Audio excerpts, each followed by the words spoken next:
وہ تو کوئی بھی گناہ ہو، کفر اور شرک سے بڑھ کر تو دنیا میں کوئی گناہ نہیں ہے، تو اس میں بھی جب توبہ دنیا میں قبول ہے تو اگر اللہ نہ کرے کوئی انبیاء کی یا کسی کی گستاخی کرتا ہے تو دنیا میں اس کی بھی توبہ بہرحال قبول ہے۔ تو قانون تو یہی ہے اللہ تعالیٰ کا کہ توبہ قبول ہے، لیکن کیا اس کو دنیاوی سزا سے بھی معاف کیا جا سکتا ہے کہ نہیں؟ تو یہ حاکم کی ثوابدید پر ہے کہ حاکم جو ہے اس کو شریعت نے یہ اختیار دیا ہے کہ اگر وہ یہ سمجھتا ہے کہ کسی جرم کے پھیلنے کا بہت زیادہ خطرہ ہے، اگر اس میں لوگوں کو چھوڑ دے دی گئی تو لوگ وہ جرم کرتے رہیں گے اور بعد میں کہیں گے ہم نے توبہ کر لی ہے، تو حاکم پھر کسی ایسے جرم پر سد للباب، یعنی اس جرم کو روکنے کے لیے سزا، ایسی سزا کا قانون بنا سکتا ہے کہ اس سزا میں پھر معافی کا آپشن ختم کر دیا جائے۔ تو آخرت کے لحاظ سے تو پھر معافی رہے گی، دنیا کے لحاظ سے معافی نہیں رہے گی اگر کوئی ایسا قانون حاکم وقت بنا دے، جیسے کہ توہین رسالت کی سزا جو ہے وہ قتل، یہ عدالت نے قانون پاس کیا ہے، تعزیری قانون ہے۔ تو اسلام میں توہین رسالت کی سزا جو ہے ہمیں جو احادیث میں ملتی ہے وہ قتل بھی ملتی ہے، معافی بھی ملتی ہے۔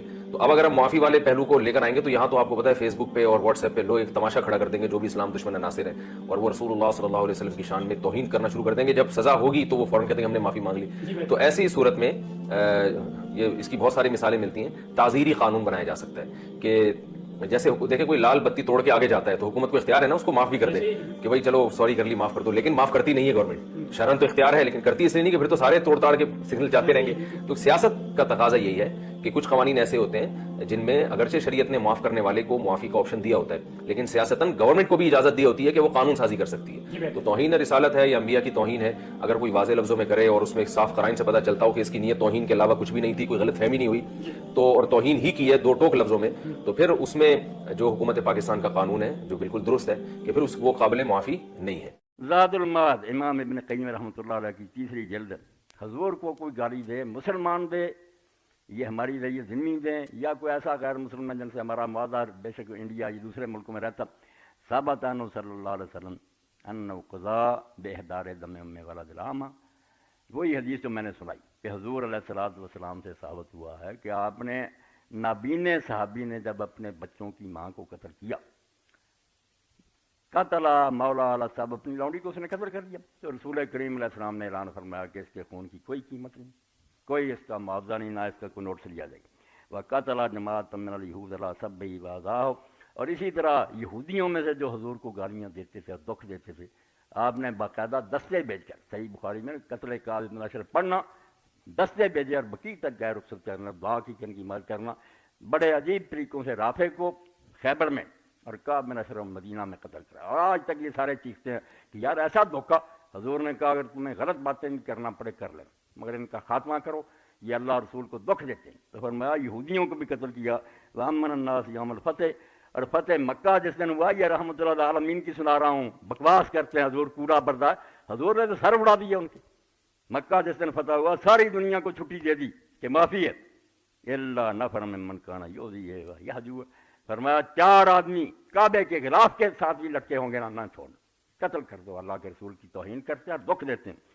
وہ ہمارے بات رجال و امراتان، 2 عورتیں تھیں 4 مرد، اس لیے مکہ جہاں خون حرام ہے مگر آپ نے میرے لیے 1 گھنٹے کے لیے حلال کیا گیا، اڑا دو ان ظالموں کو، اور دین برباد نہ کرو، بے غیرت بنانا چاہتے ہیں کہ اللہ کو گالیاں اور رسول کو تو تم بس رحمت اللہ نے کوڑا سر پر، کہاں ہے کوڑے کی روایت؟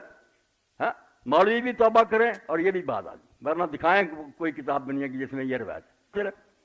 وقال ملک کعب بن اشرف، آپ نے کعب بن اشرف یہودی سردار کے بارے میں کہا کہ کون یہ کام اپنے ذمہ لیتا ہے، فإنه قد آذى الله ورسوله صلی اللہ علیہ وسلم، کہ اس نے اللہ رسول کو دکھ دیا، ہر وقت میرے خلاف شہروں میں بکواس کرتا، تو چلے گئے صحابی، گھس گئے اس طریقے سے اس کے مکان کے اندر، رات کو قتل کر دیا۔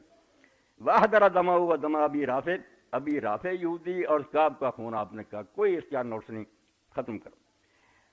وقال ابو بکر صدیق رضی اللہ عنہ لابی بردۃ الاسلمی، بعد میں حضرت ابو بکر کے زمانے کا حوالہ دے رہا ہے کہ ابو بردہ اسلمی رضی اللہ تعالیٰ بیٹھے تھے، حضرت ابو بکر اس وقت خلیفہ تھے، تو ایک شخص نے حضرت ابو بکر رضی اللہ تعالیٰ کو گالیاں دی۔ یہ صحابہ والے بھی سوچ رہے ہیں کہ رسول ہے، ابو بکر امت کے اتنے بڑے سردار ہیں مگر ان کا وہ مقام نہیں ہے جو نبی علیہ السلام کا، تو ابو بردہ اسلمی ساتھ ہی تھے، تو ایک شخص نے آپ کو گالیاں دیں، تو ابو بردہ غصے میں آ گئے، انہوں نے کہا حضرت ابو بکر سے کہ آپ مجھے اجازت دیں کہ میں اس کو قتل کروں، تو غصہ پہلے حضرت ابو بکر کو بھی آیا تھا، گالیاں جو ان کو دے رہا تھا، مگر ان کے ایسا کہنے پر وہ غصہ پی گئے۔ بعد میں وہ شخص چلا گیا تو آپ نے پوچھا کہ تو مجھ سے پوچھ رہا تھا کہ آپ قتل کی اجازت دیں، اگر میں ہاں کہہ دیتا تو قتل کر دیتا؟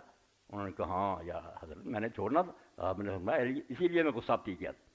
وقاد ارادہ قتل من سبہ, جس نے حضرت ابوبکر رضی اللہ عنہ کو گالیاں دی تھی یہ ابو برزہ سلمی چاہتے تھے کہ اس کو قتل کریں. تو آپ نے فرمایا لیست هذه احد بعد رسول اللہ صلی اللہ علیہ وسلم, نبی علیہ السلام کے علاوہ کسی کا یہ مقام نہیں. کسی کو گالیاں دے ٹھیک ہے بےہودگی کر رہا مگر اس کو قتل کرنے کا حق نہیں.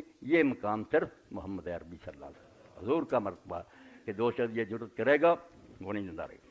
فہذا قضاء صلی اللہ علیہ وسلم قضاء خلفاء من بعد رضی اللہ عنہم. یہ میں 213 214 سے پڑھ تیسری جگہ. تو کہتے ہیں یہ دیکھ لو رسول اللہ کا فیصلہ جو ایسے کرتے تھے 4 مرد عورتیں کعبے کے ساتھ لٹکے ہوئے ختم کروا دی. ہم یہ کہتے ہیں کہ گستاخ رسول کی سزا کے اوپر اجماع امت ہے جی تو بریلوی تو اہل حدیث اور دیوبند کو گستاخ رسول سمجھتے ہیں. تو سر یہ کروڑوں دیوبندی اور کروڑوں اور لاکھوں اہل حدیث پاکستان میں زندہ کیوں نظر آ رہے ہیں؟ پھر ان کی حکومت نہیں ہے, حکومت تو سیکولر کی ہے نا. نہیں تو اس کا مطلب ہے کہ اگر یہ حکومت میں ہے تو یہ ان کو قتل کروائیں گے. مولانا مودودی صاحب کے بیٹے تو یہی کہتے ہیں. یہ مودودی صاحب کا بیٹا بیچ میں کہاں سے آ گیا؟ وہ ایک پروگرام میں آئے نا, وہ کہتے ہیں کہ اگر یہ دیندار طبقے کو حکومت ملی تو یہ تو قتل ہی ہوگا. پھر اوہو ان کے کہنے پہ نہیں, دیندار طبقہ خود کہہ رہا ہے کہ ہم قتل کروا دیں گے. کیا کسی بریلوی عالم نے کہا ہے کہ ہمیں حکومت ملے تو ہم اہل حدیثوں کو قتل کروا دیں گے؟ ابھی فرمایا نہیں ہے کہ امام احمد رضا صاحب نے لکھا ہی ہے. وہ لکھنا تو اور چیز ہے نا سر, لکھنا ہو رہا ہے, پریکٹیکلی دعویٰ کرنا ہو رہا ہے. کوئی ہے دعویٰ کسی کا؟ نہیں ہے. اس کا مطلب ہے یہ گستاخ رسول پھر نہیں مانتے. انہوں نے اپنے صرف چندہ بکس لادا کرنے کے لیے اور اپنے لادا پلیٹ فارم بنانے کے لیے سب کچھ کیا ہوا ہے. ہم کہتے ہیں گستاخ رسول ڈیفائن کون کرے گا؟ پہلا تمہارا اختلاف یہ ہے کیونکہ بریلوی دیوبندیوں کو گستاخ مانتے ہیں, دیوبندی بریلویوں کو مشرک سمجھتے ہیں اور وہ کہتے ہیں یہ اللہ کے گستاخ ہے. اور احمد بریلوی صاحب نے فتاوی رضویہ میں لکھا ہے کہ شیعہ کو بریلوی اور اہل حدیث سے بدتر کہنا شیعہ پہ ظلم ہے کیونکہ دیوبند اور اہل حدیث سے. وہ کہتے ہیں شیعہ صحابہ کے گستاخ ہیں اور دیوبند اور اہل حدیث تو اللہ کے نبی کے گستاخ ہیں, یہ شیعہ سے زیادہ بدتر ہیں. پوری انہوں نے ایکویشن دسی ہے فتاوی رضویہ. حالانکہ شیعہ کے بارے میں ان کی میں پڑھ رہا تھا, وہ کہتے ہیں جی کہ ان میں مسلمان ملنا ایسے ہی ہے جیسے کووں میں چٹا. وہ بھی اس میں بھی وہ بھی سخت بات ہی ہوئی نا. میں یہاں پہ بات ان کو ان سے بھی بدتر کہہ رہے ہیں. ہاں سر ٹیکنیکلی تو ٹھیک ہے نا جو انہوں نے اپنی ڈاکٹرائن بنائی ہے, اور پھر ہماری ڈاکٹرائن بھی سن لیں کہ جو اللہ کے گستاخ ہیں وہ ان سب سے بڑھ کے بدتر ہیں. اور ان کی اکثریت کہاں پائی جاتی ہے؟ ظاہر ہے کہ وہ لوگ جو اللہ کے نام سے چڑھیں, اللہ کا ذکر کریں, اللہ سے مدد مانگنے کی بات کریں, فوراً بزرگ بابے اپنے بیچ میں ڈال لیں, تو ظاہر ہے وہ جو آپ کو شیئر کہیں اللہ اللہ کیے جانے سے اللہ نہ ملے گا, اللہ والے ہیں جو اللہ سے ملا دیتے ہیں, وہ سب کی سب ڈاکٹرائن ان کی اپنی اولیاء اللہ کے ساتھ چل رہی ہے, تو اللہ سے بغض رکھے ہوئے ہیں. تو سر سب سے بڑی تو پھر اچھا آپ نے آج تک نہیں سنا گستاخ اللہ کی سزا قتل ہے؟ گستاخ اللہ کی سزا کیا ہے؟ نہیں وہ تو مانتے ہیں, وہ خود بول کے کہتے ہیں. وہ کہتے ہیں جی ہم تو اس پہ تو کوئی نہیں. میں نے تو آج تک نہیں سنا پاکستان کے آئین میں کہیں ہے گستاخ اللہ کی سزا. نہیں وہ تو کہتے ہیں. تو اس کا مطلب نہیں گستاخ اللہ کی سزا کہیں انہوں نے پروف کرائی ہوئی ہے؟ نہیں کرائی. ہاں تو کیوں نہیں کرائی ہوئی؟ وہ کہتے ہیں شریعت میں حکم ہی نہیں ہے. اچھا ٹھیک ہوگا. تو میرا خیال آپ نے جواب خود ہی دے دیا. اس کا تو کہتے ہیں نا اس پہ تو حکم ہے ہمارے پاس. یعنی شریعت میں اللہ کے گستاخ پہ قتل کا حکم نہیں ہے, نبی کے گستاخ پہ ہے, وہ یہ کہہ رہے ہیں. جی ان کا مطلب ٹھیک ہے. تو وہ عوام کو سیٹسفائی کرے اس مسئلے میں, مجھے تو کچھ کہنے کی ضرورت نہیں ہے. جب عوام یہ جملہ سنے گی نا کہ اللہ کے گستاخ کا نہیں ہے, تو میرا جو عوام نے سنا نا سر, عوام سے میں مخاطب ہوں. میرا یوٹیوب پہ کلپ ہے گستاخ رسول کی سزا, میرا موقف آپ دیکھ لیں اس میں کیا ہے. میں آیت محاربہ کے تحت گستاخ رسول کی سزا قتل سمجھتا ہوں, اور وہ صرف گستاخ رسول کی نہیں, جو بھی اینٹی اسٹیٹ ایکٹیویٹی کرے, کسی کے اوپر ظلم کرے اور تواتر کے ساتھ کرے, اس کی سزا بھی قتل ہے. میں شروع میں اخلاقیات کو جہاد کو بنیاد کہا ہے اس میں. تو یہ ہمارے ہاں جو یہ ہوتا ہے کہ قرآن کی بے حرمتی کسی نے کی ہے, چند مسلمان مل کے اس کو جلا دیتے ہیں, یا جیسے پیچھے ریونڈ میں ہوا ہے کسی نے قرآن کی بے حرمتی کی اور ٹرین بند کر دی, یا جیسے غازی علم دین شہید نے ایک ہندو کو کوڑے قتل کر دیا. اس نیت میں آپ کیا کہتے ہیں؟ یہ جتنے اقدامات ہیں یہ سب کے سب دین کے حدود کو توڑ کر کیے گئے.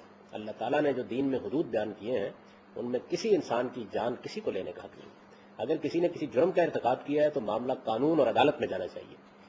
یہ اگر اجازت دے دی جائے گی تو اس کے بعد تو کوئی بھی آدمی اٹھے گا اور اپنا فتویٰ لگائے گا اور کسی کی جان لے لے گا. تو ہر مسلمان کو متنبہ رہنا چاہیے کہ کسی کی جان لے لینا کوئی معمولی جرم نہیں ہے. اللہ تعالیٰ نے وہاں مومن اور کافر کی قید نہیں لگائی. یہ کہا ہے من قتل نفسا بغیر نفس و فساد فی الارض فکانما قتل الناس جمیعا.